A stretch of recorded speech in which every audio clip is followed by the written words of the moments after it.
Hey, what's up, everyone? We are doing a lesson today with Alexandra, who is a fellow streamer. Actually, let me give Alexandra a shout out. So you guys go follow her. So one thing I noticed while you were solving is that you tend to kind of start with like one option and you try to like calculate it out before like really looking for like other options, right? Even on like move one. And that's super important to not do. Okay, so I have to pick many options or what is it? Well, that's what we'll work on today is you want to consider a couple moves at the start of each puzzle or when you're playing a game. We call them candidate moves. I don't know if you've heard that. Candidate moves. Yes. Exactly. So that's one of the things we'll focus on today is just looking for candidate moves because it's maybe one of the most important aspects of calculation. Most players, when they go wrong, when they're calculating, it's because they're missing something on move one or move two or sometimes move three. It's rare that someone's like calculating and then, okay, they miss something at the end of the line, like move 4 or 5. By then, they've probably made tons of mistakes in their calculation.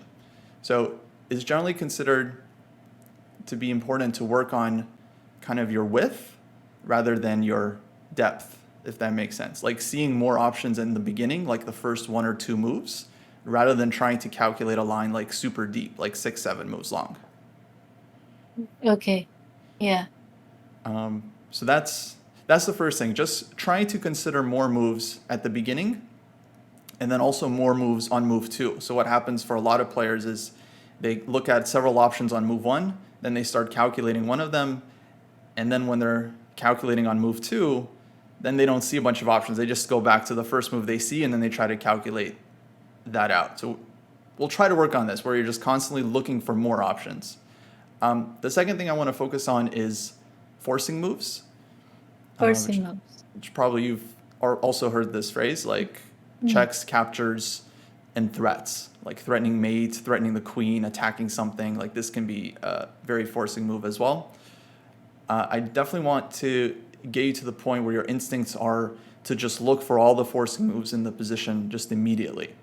You're just constantly identifying the most forcing moves, and that'll help you look for options as well. Because it's like, what moves do I look for? Forcing moves, checks, Right. captures, moves that create a threat. Okay. All right. Ready? Okay. I'm ready. Okay. Let's just start with a couple of puzzles. It'd be cool if you could. You don't have to say everything you're thinking, but if you could let me know like what moves you're considering, and then if you want to calculate quietly, that's totally up to you, because it's a lot easier to calculate in your head than trying to like say everything that you're Yeah. Okay. thinking. Okay, so this first one is white to play. And, White to play, and there is some tactic here. yeah, for the most part, we're going to be working on tactical combinations. So you should definitely, your instinct when you see a new position should always be like, oh, is there a forced win? Do I have some tactical chances somewhere? And then, yeah, just start looking at the forcing moves and seeing if you can find anything strong. So there is forcing moves. You say they are captures, checks, and threats. Mm-hmm. So I just don't see any check. I see a capture, and it's a sacrifice. It's queen takes d6. And there is check with the knight. Sorry. Yes. Mm. So I have to calculate first the checks, I guess. Yes, very good. But I'm glad you pointed out 2 moves so far. So queen d6 and knight g6. Yeah. Knight g6 doesn't look like. Oh, actually, no. Okay. I think knight g6 is the move. So if I start calculating knight g6 and queen takes the knight, and after that there is nothing, right? So probably I should take the rook first. After he takes, I can check on g6. And if he takes with the queen, I play rook c8 check. So he cannot take the pawn of f7 with the king. And he has to cover the check with rook e8, and I checkmate. Just leading to mate. Yeah, very good. I think you totally crushed it. Okay, great job. So this example, like where someone could go wrong, let's say they see this move, queen takes d6, then pawn takes, they follow up like rook c8 check, they see king takes f7, and then some discovered attack, and they've already messed up because they didn't stop on move 2 to like look for alternatives. All right, where because you kind of noticed that this is an idea and this is an idea, you already knew like, knight g6 could be a move, right? Like move 2. Mm-hmm. Yeah. So great. So this actually brings up a cool point. When we think about candidate moves, they're more like candidate ideas, meaning you can try the idea move 1, maybe move 2, maybe move 3, and you always want to keep this in the back of your mind. If you have some check or several checks, trying them in a different move order can, of course, completely change the situation. Because you started with this one, but you figured out, okay, queen takes, covers the rook, and no follow-up. No. Okay, Yeah. great. Well done. Let's go to... Okay, this is white to play again. Okay. Well, here my candidate moves. The first one is rook c8 check. I think is the move. Well, there is another check, like with the queen and the bishop. I will start calculating rook c8. Mm-hmm. Rook c8, king e7, rook c8, and king d7. I don't think there is any sacrifice with the queen, like queen takes a4. Rook c8, check, king d7. And I don't know what else. Okay, so rook c8, king d7, right? Yeah, And it's like there's no obvious follow-up, yeah? no. Okay, good. So that means it's time to go back to move 1 and look for more options and see if you can calculate a second option. Okay.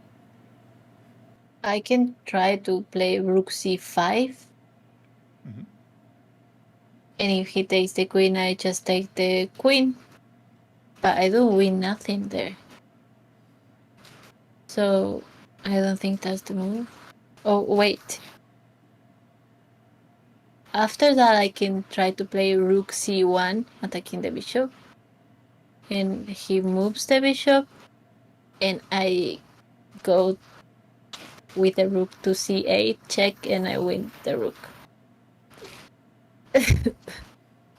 That's the move? No, I want you to check the line, Okay. Rook c5. If he takes with the bishop my queen, I take the queen to on a5. Wait. Yes. No, sorry. I Yeah, it's cannot okay. play it twice. Yeah. Yeah, black to play, exactly.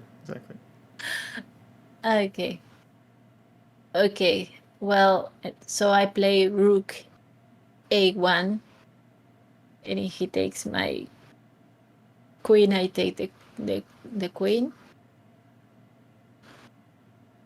And he has to move the bishop or attack the rook. I think maybe attacking the rook would be better. Attacking the rook with which move? Sorry? Attacking the rook with which move? With knight c5. Good. 96, yeah. C6, sorry. Mm-hmm. No, I know you Knight might, but yeah, I c6. just wanted to confirm. Okay. Yeah, so rook a1 is definitely a very good idea. Bishop c2, rook takes queen, then black has knight c6, covering the back rank, and hitting And the rook on bishop. a5. Yeah. And maybe bishop b5. Mm-hmm. bishop b5, and now if he moves the bishop, I take the knight. Where he will move the bishop? I think he will move to a4, defending the knight. And there is nothing. Okay, good. So that means back to move one. Look for something clear. Okay, I try rook c8, I try rook c5 and rook a1. So if any of this move is the move, that means I can play rook bishop b5 check, Okay. right? If bishop b5, if he takes the bishop with the bishop, I go rook c8 check. He moves his king to d7 or e7, and I take the rook, and my queen is not threat anymore, right? So you're saying And bishop if b5, bishop takes, rook c8 and check, rook c8, yes, king moves, and then rook takes h8. Exactly. yeah. But if he takes the bishop on b5 with the queen, I just go check again. Rook c8 check, king, let's say e7, and I go queen c7 check, queen c7. But yes, and I take the queen check. He takes the queen with the king or the bishop, and I take the rook. Okay, let's do that line one more time. So you said bishop b5 check, queen takes b5, rook c8 Yeah, check, king e7. And then you said, queen which move here? c7. Queen c7, right? And then which move for black? Queen d7. Queen d7. Okay. And then what was your follow-up here? Queen takes queen. Takes queen. Okay, and then how does black play there? Bishop takes the queen. I think there's Yes. a better move. Try to like visualize that position to make sure you're seeing it. Knight takes the queen. Knight takes, right? Defending. Yeah, yeah. Good, good, good. Yes. Okay. So sometimes you have to, like, I'm helping you obviously, but you have to do this for yourself. You have to, like, really check your visualization, right? To make sure that it's 100% accurate. Because if it's not accurate, if you're not seeing, like, the right position, then you'll definitely miscalculate, right? Yeah. But you're strong enough where it's like you have to just kind of, let's say the first time around might be a little fuzzy, but the second time, then you'll see it more clearly, right? So you have to just Okay. kind of like drill into it a little bit. So try that line again because it was very close, right? So see if Okay. you can make it work. Yeah. Okay, bishop to b5 check. Queen takes bishop. And now rook c8 check. King e7. Queen c7 check. And he plays queen d7. I don't know what's Yeah, you're almost there. I guarantee you if you see the position like clearly, like if I put it in front of you, you would find it instantly. So you just need to visualize it clearly. Okay. Looks like there is some checkmate on d6 or something. But I just play queen d6. But Right? queen is on d7. Yeah. So queen d6. You want to force Yeah. trade and then take the rook, yeah? Yeah. Okay, Yeah. that is winning, yeah, because you're up the exchange and you've got this like pin. That is winning. But other than queen d6, there's like same idea, just slightly Same better. idea, but better. Yeah. A little better. But yeah, really try to see that position. Oh, I have a check on c5. And c5. Game over. Okay, it's just mate, right? So good. I mean, no, I think it's like, yeah, it's just you have to visualize the position right because it's like mate in one, mate in two. if it was in front of you, you just see it immediately. Yeah, immediately. And so that's kind of like my thing about visualization, is that it's like if you don't see the position clearly, then actually you just can't calculate. Because if you saw it clearly, then it's like, okay, things become like very, very obvious if you're seeing the Thank you. position, right? Okay, let's see. Let's see, are there any other lines after bishop b5? Thank you, chat. Congratulations. Nice. So yeah, bishop b5 is good because you're hitting the bishop on a4. Right? So it's like, It's I not can't easy exactly... to think like bishop c, bishop b5, like, and you win. No, this move is very not obvious, right? Nobody sees this position for the first time and it's like, oh, bishop b5 check, of course. No, it's because they're calculating, and if they calculate quickly, then they see, okay, rook c8 check is the most obvious move. King d7, there's issues. The queen is hanging, rook is hanging. And so this is what strong players do. Then they can go back and they're like, okay, any other options? And then rook a1, like all the moves you found, I think are very good candidate moves. Like it's good that you consider these moves. Of course, you should also consider the check and then really try to make it work. Even though at first glance it might not seem that it's doing anything. But this skill of kind of like bouncing between lines, I would say, is like very important to try and develop, where it's like, okay, first you look at this line, it's most obvious move, you're examining, it doesn't seem to work. Okay, then try something else. But of course, you always have this idea like in the back of your mind, because it might come up again later. That is asking what happened if he takes with bishop. Yeah, let's put that on the board. We just check with the king, with the rook. Sorry, he moves the king, and then we take the rook, and because the queen is not threat anymore, and Right, this one no longer. Yeah, so for example, like king e7. What would you play here as white? As white? Mm-hmm. Oh, well, I will not take the rook. I will check with the queen to c5. Yeah, this looks stronger, right? Just to pin this one first. And then check. Here. No, it's not checkmate. Yeah, not yet. But now you can take, right? And now this is just total game over. Or if, let's say, king d7 first, you could take this one, and you're threatening to come in, which is very, very dangerous for black. Okay, great. Any other questions?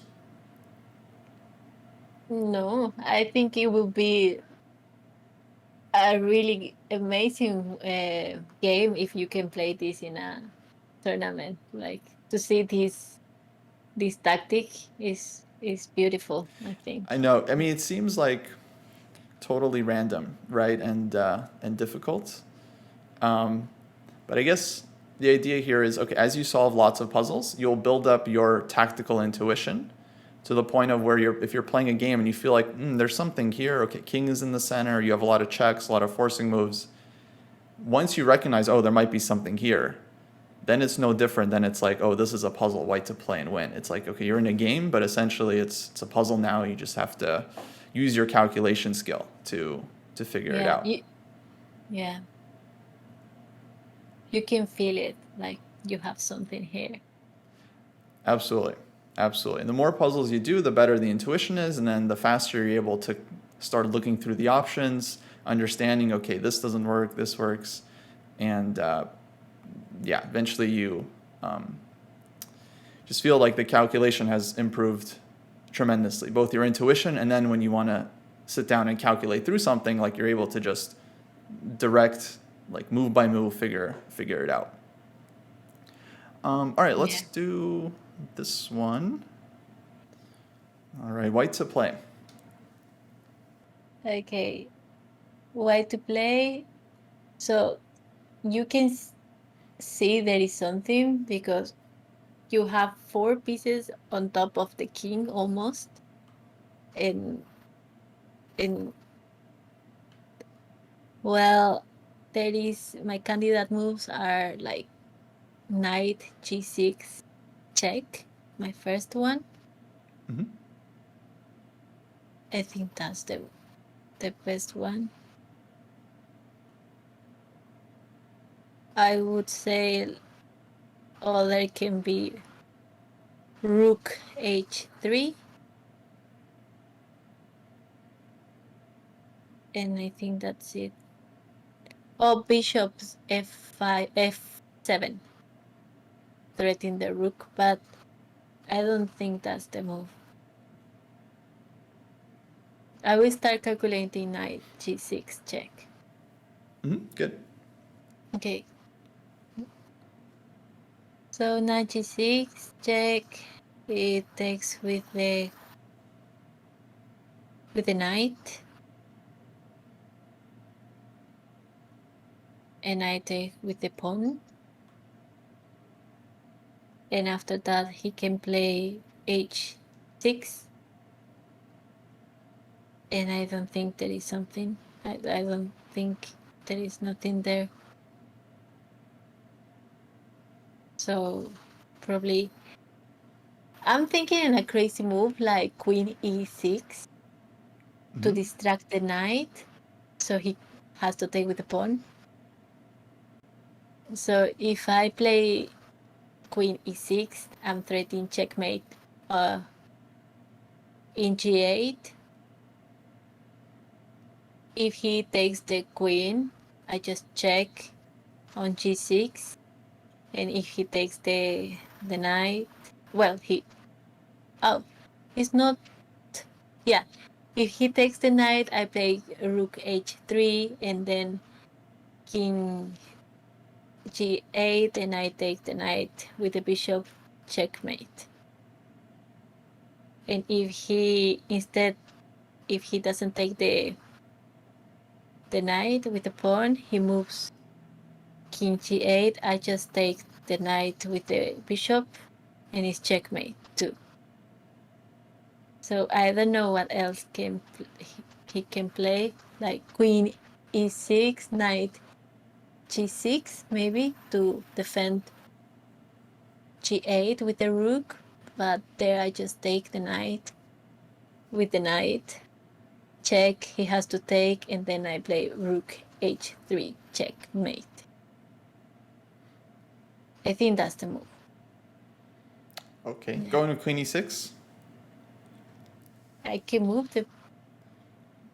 Oh, I'm not sure if you're able to, but do you feel confident about it? Yes, that's fine. Great. Yeah, very good. Queen e6, crushing. Very easy to miss this move because you don't even look at it, right? Just like it's not a square that you can put your queen on, so you just wouldn't consider it. But if you're in the mindset of always looking for the forcing moves, you've seen knight g6. Okay, it's very promising. It's like almost working, but there's some issues. Then, yeah, at a certain point, your brain just suggests this move. Once you realize it's possible, then it's actually not that hard to calculate out the rest of it. The hardest part is just seeing that it's a move, that it's available. Yeah. Yeah. To see there is an option to play there. Yeah, so very good. And that's one of the hardest things about candidate moves. A lot of times the hardest part is just seeing that the move exists, that it's like playable or interesting or has some potential to it. And then once you notice a move, then yeah, it might be very simple to calculate. Because from here it's just checks. It's just check and mate, and then Yeah. if takes, you saw this one. Oh, yeah. All right, close enough. You knew it was. Your brain knew Yeah. it was. It was mate. Okay, great. Let's go to the next one. Okay, white to play once again.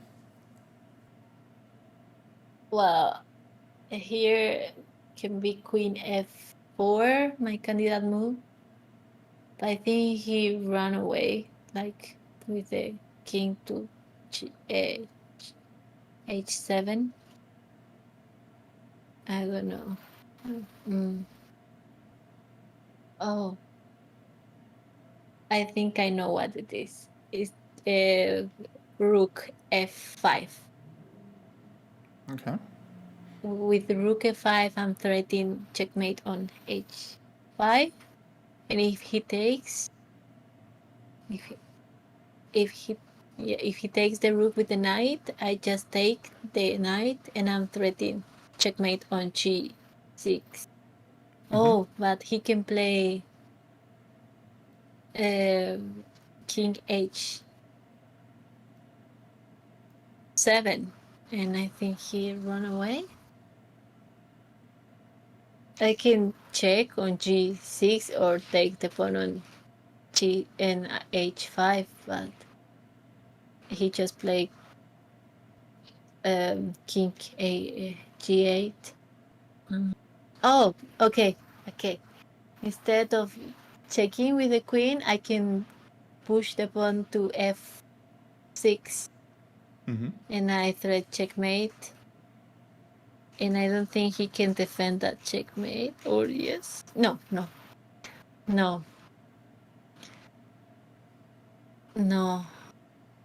And how the king cannot move away. And if he takes the pawn with the pawn, I take the queen. Take the queen with the queen. Right. Pawn is pinned. Yeah. Yeah, the pawn is big. Yeah. Okay. Very good. Rook f5. Very nice. So yeah, like you saw this move pretty quickly, and it's like takes. Then you thought you're winning. Then you saw king h7, which is very important, right? You always want to try to see like the best defense. And then, yeah, it's very easy to like just miss f6 in that final position, right? Just like not a very obvious move, but if you're focused and like in the zone, then you definitely do see it. You just spotted it. So awesome. So yeah, takes here, and then this one, and that's it. No way to defend this threat without giving the queen. Yeah. All right, great job. Let's Thank do you. the next one. I got a couple more here. Okay, this one looks good. I think once you have the mindset, like you have to solve some tactics, it's more easy. But in a real game, like you are playing Blitz or a classical game, there you don't have that mindset. Like you just play the best move, but I don't know. It Well, would be more easy if someone tells you there is something there. I know. No, I totally get it. It's way harder because you're the one that has to find the moment, right, where there's something winning. But I'll tell you, like, what many strong players do is they literally check every single move of the game. Like, as Wow. if, like, if there was something here, what would it be, right? And then you just try to find. So as soon as the opponent just makes a move, any move that, like, looks even a little suspicious or like, that wasn't what their brain just immediately turns on. They start scanning. And then if they see anything promising, then they'll try to dig deeper and calculate more. Yeah. Now, problem is, of course, if you do this every single turn, right, like super deep, you'll run into time You trouble. don't- Exactly. I think the big problem is the time Yeah. and also it's like every move you calculate everything. I think you get a little bit exhausted. I don't know. Right. No, absolutely. It's like time and energy, which is why it's like Yeah. another skill to understand the difference between a position where there's something tactical going on and when it's like a quiet position and there's not as much need for concrete calculation, right? If it's like a closed position, a lot of maneuvering, very few forcing moves, very few tactics in the position, then yeah, it doesn't make sense to spend a bunch of time there calculating. Where it's rather like it's more about coming up with the right strategic plan. But Yeah. yeah, it's like as you get stronger, you learn to recognize tactical moments a lot faster. And you're also just faster kind of like dismissing or going deeper. So if you have some position, it's like within just a few seconds, you kind of understand if there's some tactical potential or not. And then that tells you, okay, how much time should you spend on this position? How critical is it? And so on. Another good tip for time management, I think you should try to kind of consider and reflect on. It's like the more you think the position is critical, the more time you have to spend. So a critical position would be one where it's like you have very few moves that are good. If you have a position where it's like you have 5 good moves or 10 good moves, then it's like almost doesn't matter which one, like they're all good. You just have to pick one and go for it. Compared to a position that's very sharp, you maybe have one winning move or you have one move not to lose. Those positions are now super important and you have to spend as much time as you can in them, right? Because you have to make sure you get it right. Yeah. But it's not easy. It's not easy. Yeah, my chat is saying my main problem is the time, and I agree. Even in classical tournaments, when I played, uh, I play very good at the beginning, but once I don't have time, goodbye. Right. Yeah. Yeah, I think we talked about this a little bit Yeah. last time. Hopefully, like the tactics, it allows you to be a little bit faster, not just in terms of your calculation, but also in terms of your like decision making. You might be able to discard moves faster as well if you're able to calculate it out quickly and you're seeing like, okay, there's nothing here, let me just play a normal move and keep the game going. Yeah, it's a big problem, especially in like Blitz and Rapid. You definitely don't have time to try and slowly calculate move by move. But that's why most coaches are like Blitz and Rapid isn't great for your chess because what like really strong grandmasters are doing is like they are calculating every single move. They're just calculating very, very quickly and deciding super fast. Is there something deeper here or do I just need to play quickly? But the rest of us, we don't really have time to see everything so fast. So we're kind of just like guessing most of the time in Blitz and Rapid without actually calculating a lot. And then this is kind of like a bad habit because like, all right, you're playing quickly, but you're not really thinking deeply about the position. Yeah. So, yeah, all that to say, right, chess is hard. Chess improvement is hard. But you have to work on it a lot. And then in a couple months, after a lot of hard work, then you start to feel like, okay, you're a better player now. But it is very, very difficult. It's not like there's just an easy path, to getting stronger. Okay, let me put. I think we have time, hopefully, for one or two more. We have Okay. another show coming up on this channel, but I think we're okay for now. This one is black to play. Well, here I have like 3 candidate moves can be possible, but they all are sacrificing something. Like the only one is like bishop takes f3, one of them. The other is like queen takes h3, but I don't think so. I don't know. And rook takes g2. I think that's them. Maybe. Okay. Yeah, I think I will start with rook takes g2 because that pawn defend h3, and also if he takes the pawn with the bishop, I can do a discovered check. Is how you say discovered check? Discover check. With the pawn and the bishop. So rook g2 check, and knight takes g2, and I take the pawn on h3 with the queen. If king takes the queen, I take the bishop on f3, discover check again. Oh, and it's checkmate?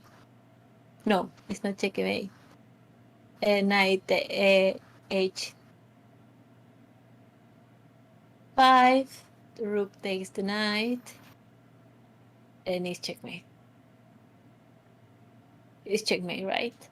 You're asking me? Okay. You should double check. You should double check. Okay. Rook takes g2, knight takes g2, queen takes h3, king takes h3, bishop takes f3 check, and knight h4.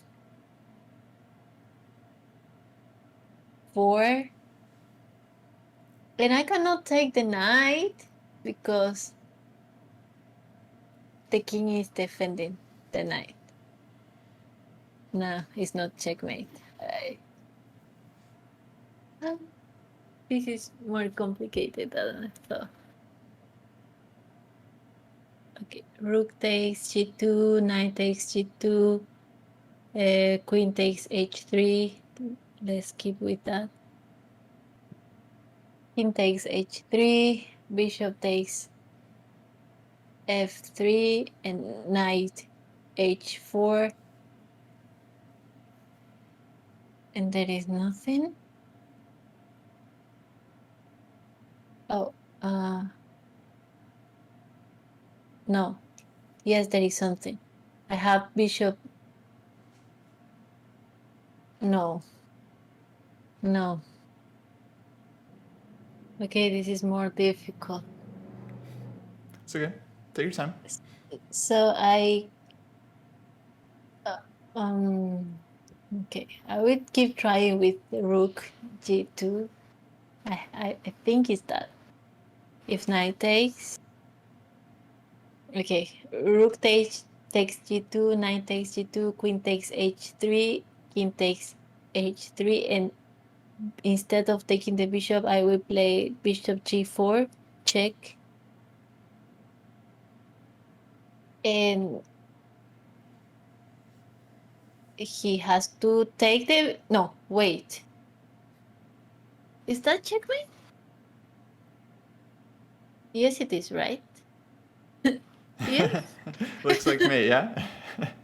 Yes, this is checkmate. Okay, good, very good. Yeah, so bishop g4, much stronger than maybe bishop f3 is winning also. You're taking a lot of material, but yeah, bishop g4 just ends the game. Yeah, okay. But if he plays bishop takes the rook, I forgot to calculate that part. Yeah, so rook g2, bishop g2. Yeah. I think I just go f3. Mm-hmm. Check. Or yes, f3 check. And I win a queen. That's the easy way. Mm-hmm. Yes. Is that the answer? Yeah, I think so. Rook g2 is good, and then you mentioned knight g2, bishop g2. What about king g2? Or you might have said it. I forgot. He, oh, sorry, where? Queen. So rook g2, have a king takes g2. Ah, yes. Yeah, okay, I didn't think about this. Well, in this case, I think my plan would work. Like queen takes h3. If he takes the queen, I take the bishop with checkmate. And Right. if he don't take the queen, if he goes to g1, I can just uh-oh.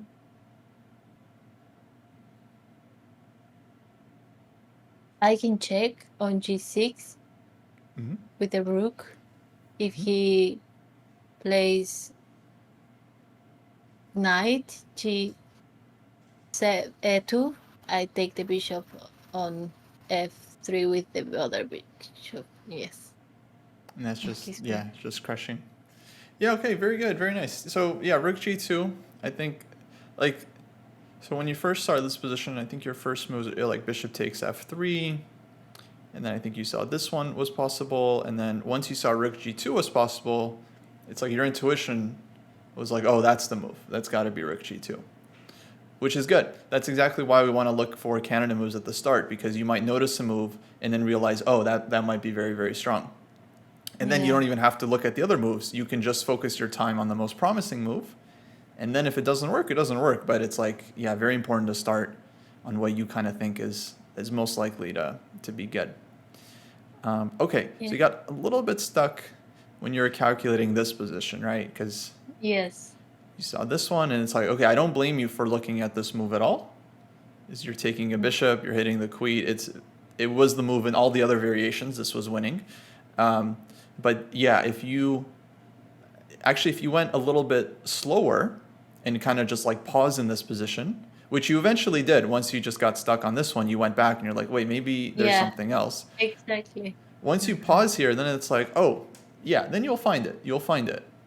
But you have to give your brain long enough to stop at that moment to see it. Because you're calculating, there's been some captures. It's not easy to see this position super, super clearly because like a lot of stuff has moved.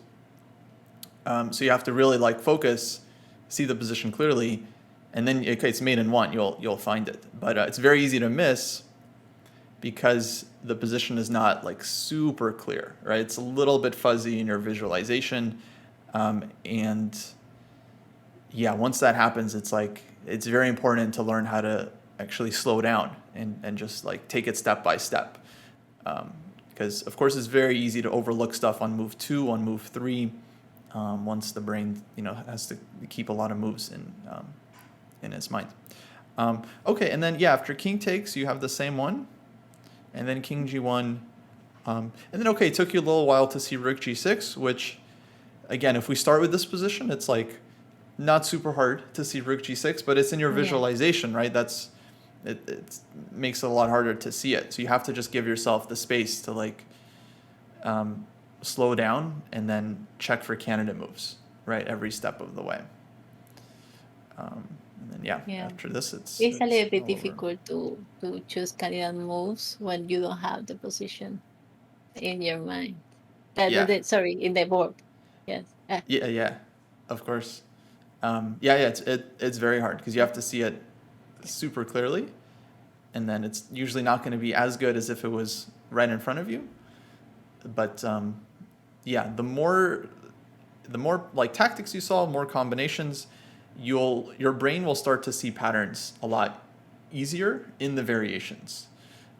Like you've seen like smother mate a million times probably.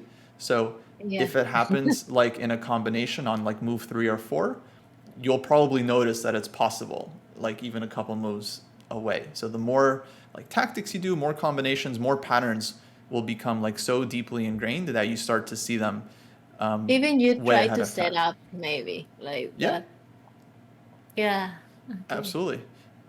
Yeah, there are many examples of strong players like they set up the mate, 5, 6 moves before it actually happens, right? They've already seen the idea, but okay, we only remember the last like 2-move combo, but we don't realize they were actually like playing for this like trick the whole time, which is just kind of amazing.